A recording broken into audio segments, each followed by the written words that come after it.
Bine ați venit, dragilor din Zodia Gemeni, oriunde v-ați afla în această lume. Suntem din nou împreună la o nouă lectură pentru următoarea săptămână a lunii august, perioada cuprinsă între 10 până pe 16 august. Așa că, dragilor, toți cei care aveți nu doar soarele, ci și luna, Venus sau poate ascendentul în Zodia Gemeni, această lectură este de asemenea și pentru voi.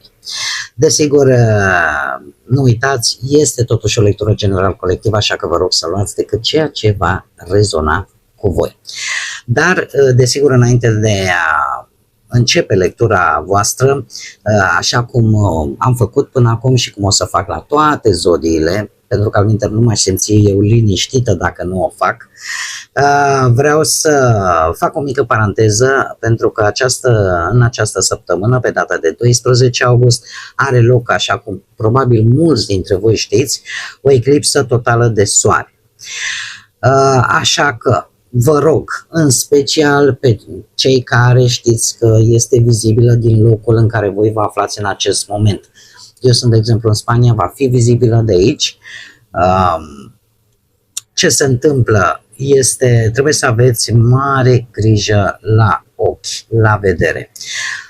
Noi, prin natura noastră, suntem curioși, da? Este firească această curiozitate, mai ales că vorbim despre un fenomen rar, un fenomen spectaculos, dar eu zic că nu merită să ne punem vederea în pericol pentru că nu se mai poate repara.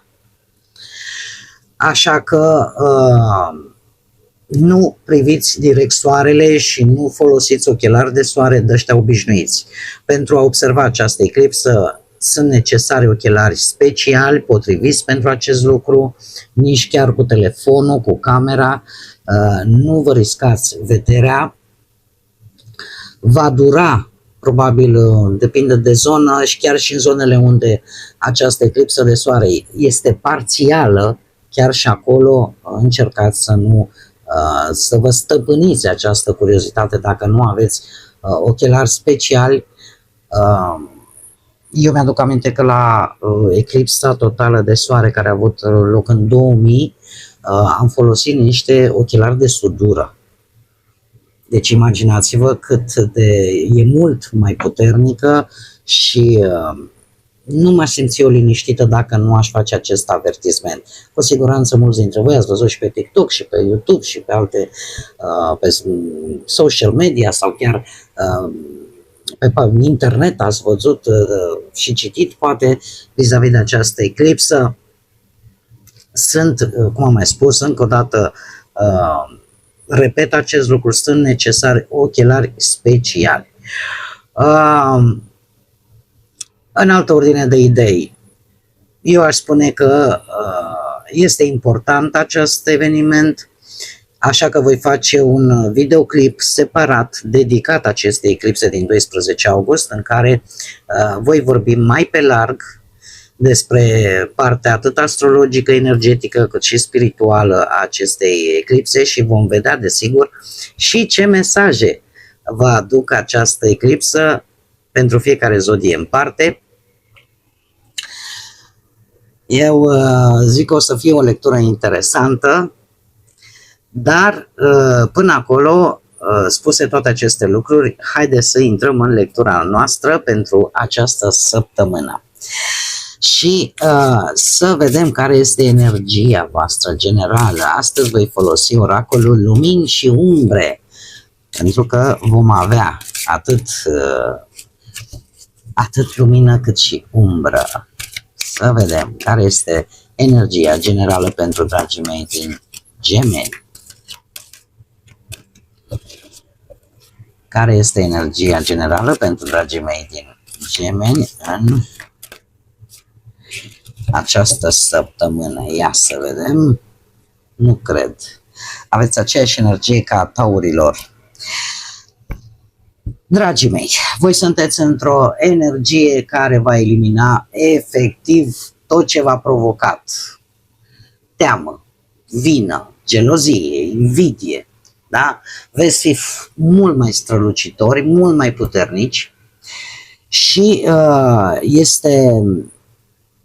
vă veți elibera practic încet încet poate să fie un început de proces să vă eliberați de tot ce este toxic în viața voastră sau să începeți deja să vă eliberați de ce este toxic în viața voastră, fie ele situații, personaje, colaborări, relații, cam tot ce este toxic, obiceiuri, de ce nu, tipare. Faptul că avem numărul 33, un număr maestru care reprezintă arhetipul vindecătorului, da, al maestrului spiritual, întărește și mai mult această energie, ideea asta că în sfârșit poți să manifesti prin iubire, prin lucruri pozitive, să alungi tot ceea ce este toxic sau cel puțin treptat să alungi tot ceea ce este toxic în viața voastră. Haideți să vedem acum și ce ne spune tarotul. Ce vine pentru dragii mei din Gemeni în săptămâna 10-16 august, atât pe plan sentimental, profesional și financiar. Să vedem.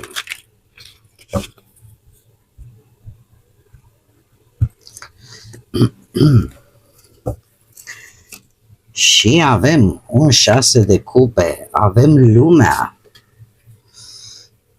avem un as de bâte, o regină de spade și surpriza săptămânii. Importante lucruri pe partea banilor. Hai să le și clarificăm. Clarificăm, te rog, pentru dragii mei din Gemeni, perioada 10-16 august, 6 de cupe, te rog. Clarificăm 6 de cupe. Clarificăm lumea, te rog.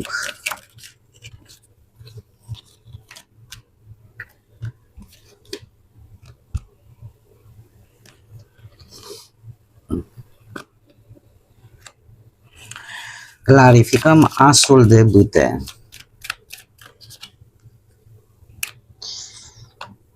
Clarificăm regina de spade, te rog. Regina de spade. Aici puteți fi chiar voi. Și clarificăm surpriza săptămânii.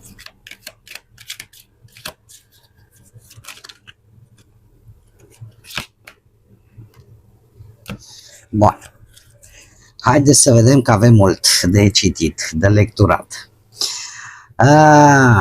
Pe partea asta a muncii avem un 6 de cupe, de unde provine el? De la arcanul major steaua, un 7 de cupe și un 5 de cupe. Dragilor, se pare că pe partea profesională, nu știu de ce, dar aici cred că are ceva legătură cu trecutul îndepărtat. Nu știu, dragilor, dacă voi ori reveniți la vreun fost loc de muncă, ori o colaborare cu cineva la nivel profesional din trecutul îndepărtat, ori vreun proiect mai vechi, o persoană cunoscută sau chiar, nu știu, o idee pe care poate voi la un moment dat în urmă ați abandonat-o și care acum reapare. Acum, faptul că provine din steaua 7 de cupe și 5 de cupe îmi spune că această revenire vine după o perioadă în care voi v-ați făcut o felul de speranțe, în care într-adevăr au existat și niște posibilități sau vise, dar și dezamăgiri, nu doar să spunem așa lucruri bune, ați avut și ceva dezamăgiri cu 5-ul de cupe sau un anumit regret. Ori că ați sperat voi la ceva și ați avut mai multe variante în față, însă unele nu s-au concretizat, cert este că acum acest lucru revine din trecut și chiar poate să-ți ofere o nouă perspectivă.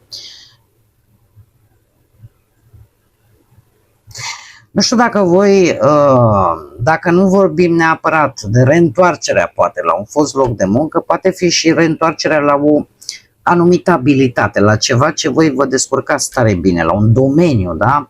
Sau la un vis mai vechi, dar care are legătură cu cariera voastră profesională, mai ales cu șasele ăsta de cupe e clar că aici vorbim de o revenire, că e ea situație, că e colaborare, că e proiect din trecut, reveniți la aceste lucruri. Sau pur și simplu redescoperiți o idee pe care ați avut-o în cap cu ceva timp în urmă, dar acum se prezintă, să zicem așa, sub o nouă formă. Mergem mai departe.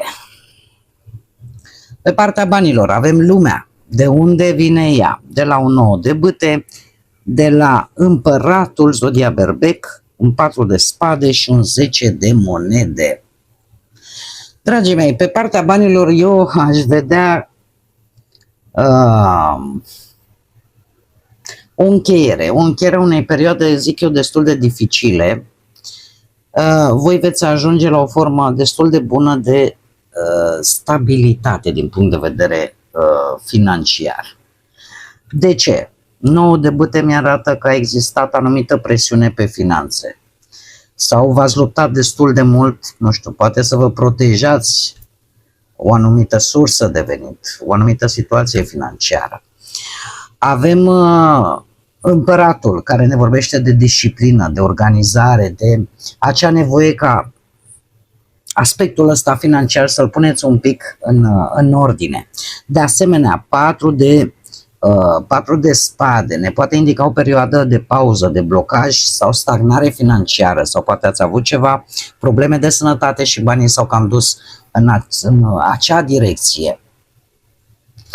De asemenea, 10 de monede aduce o perspectivă nouă, o siguranță mult mai bună, o bază materială mult mai solidă, iar toate aceste lucruri duc la arcanul major, lumea, care asta ne arată, că după o perioadă în care voi ați rezistat așa cum ați putut, ați încercat să controlați o anumită situație financiară, chiar dacă poate uneori ați avut și senzația că lucrurile parcă stagnează, acest ciclu se încheie și chiar apare posibilitatea unei stabilizări financiare. Asta nu înseamnă neapărat că ia uite să vezi, mamă, ce câștig uriaș vine peste noi. Lumea înseamnă finalizare cu succes a unui proces financiar, rezolvarea unei situații, că ajungi la un punct în care lucrurile sunt mult mai așezate și faptul că ultima carte este 10 de monede, asta poate vorbi despre siguranță, poate sprijin familiar, de ce nu, anumite rezultate care vor avea valoare pe termen lung. Mergem mai departe. Pe partea relației avem un as de bâte. Veți fi foarte, foarte magnetici. De unde provine? De la un 9 de monede și un as de monede. Dragii mei, la voi, v-am mai spus, asul ăsta de bâte are multă energie, are multă atracție, multă pasiune, multă dorință, multă chimie. Nu aș spune neapărat faptul că ne lipsesc cupele. În relația voastră se pare că această săptămână nu vorbim neapărat de sentimente profunde, cât vorbim de acest magnetism dintre voi. O scânteie, ceva care poate reaprinde relația sau care vă face să vă simțiți cumva foarte atrași unul de celălalt. Acum, ideea care este? Provine dintr-un 9 de monede și un as de monede. De unde vine această atracție? De la ceva foarte concret. E o situație în care voi vă simțiți bine cu voi înșivă, așa cum sunteți. Asul de monede în această situație aduce o șansă reală pentru relația voastră, ceva care are șanse să se concretizeze, un plan pe care voi vi l-ați stabilit, ceva care reaprinde pasiunea între voi, dragii mei. posibil să aveți o împlinire în incinta, să vă simțiți împliniți, ceva care să vă, cum să spun eu,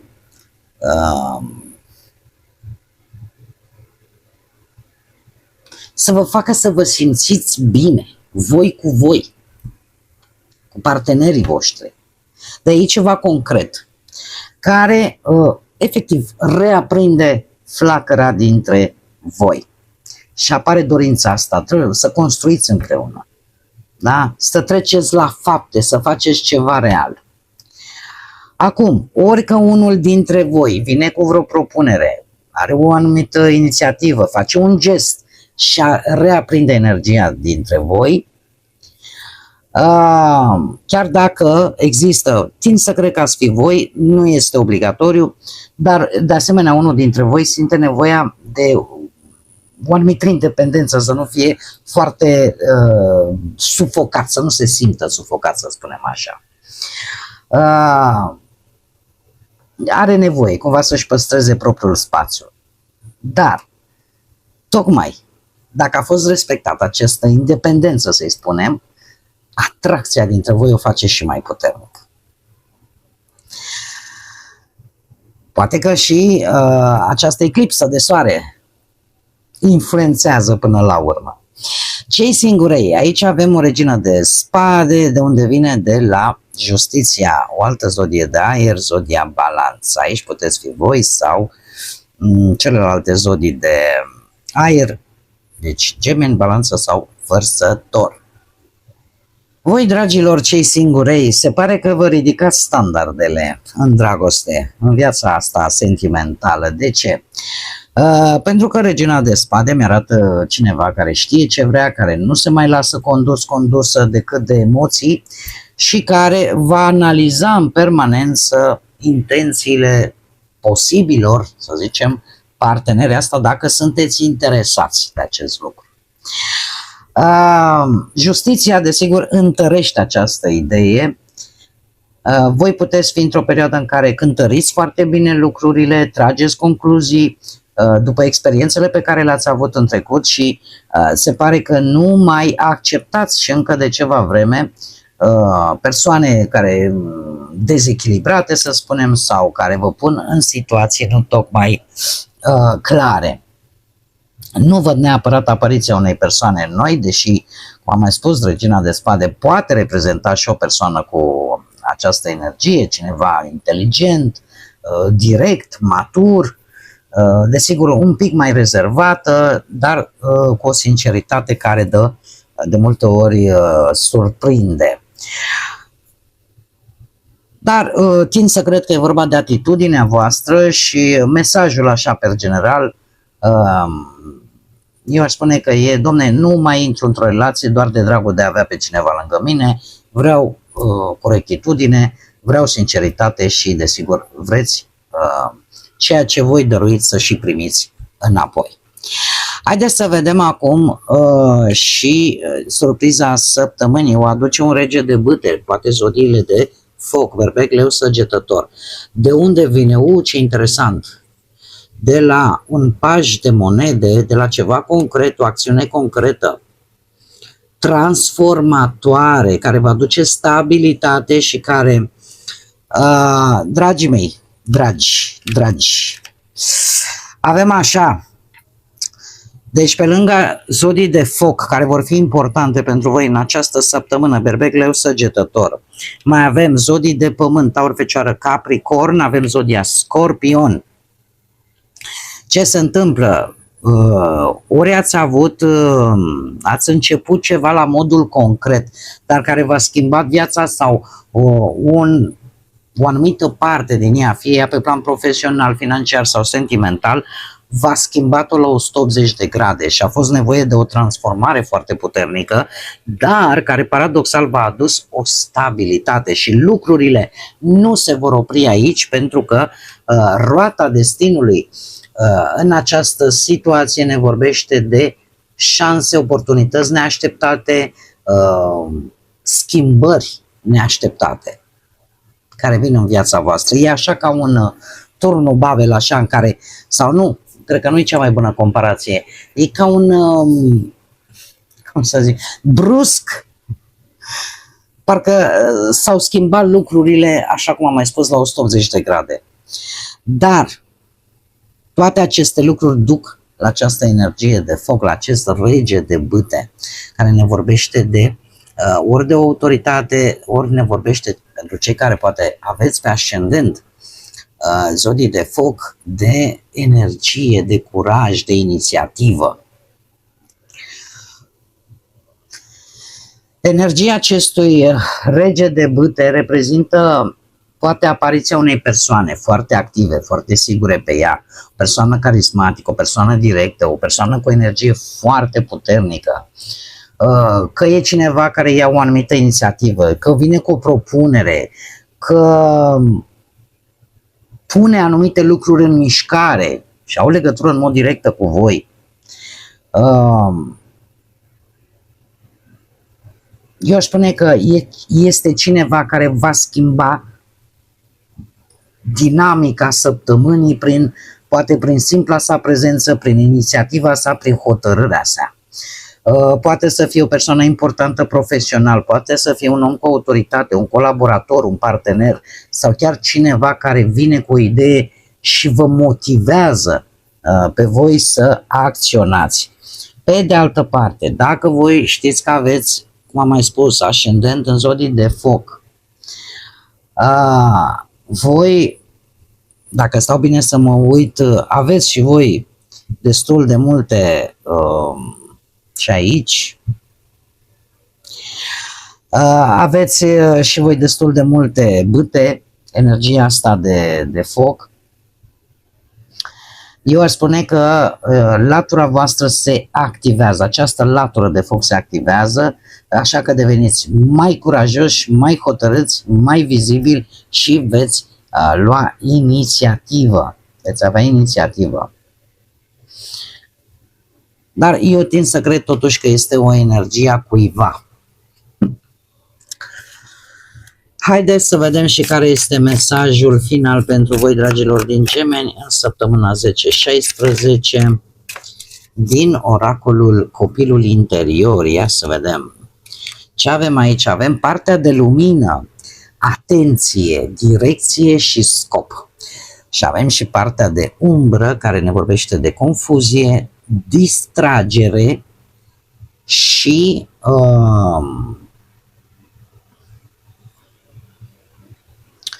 cumva aimlessness arată riscul de a vă împrăștia. Ar fi partea de umbră, în prea multe direcții. Acum, nu e ceva nou, e o caracteristică vouă, dragilor, de a vă împrăștia în multe direcții. Da? Sau să nu aveți așa ceva bine definit. Acum, îndemnul acestei cărți, ce ne spune? Să vă păstrați o viziune clară asupra propriilor voastre dorințe sau scopuri și, desigur, claritatea vă poate aduce succes. Ce înseamnă asta? Eu aș spune că se potrivește la fix cu restul lecturii. De ce? Pentru că arată de fapt ideea de a păstra cum să spun eu, o imagine cât mai clară asupra ceea ce tu îți dorești. Cu cât știi mai bine ce îți dorești și încotro mergi, cu atât îți va fi mult mai ușor să ajungeți la ceea ce voi vă doriți până la urmă. Așa că puteți să vă focusați dacă vă doriți. Da? Puteți să aveți capacitatea.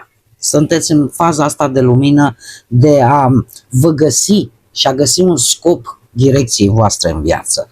Doar că s-ar putea confuzia, distragerea sau împrăștierea asta în 50.000 de locuri să vă joace feste. Dar voi este indicat în această săptămână să vă mențineți cât mai focusați, să vă mențineți direcția și să nu vă lăsați distrași de nu știu, tot felul de energii sau tot felul de situații.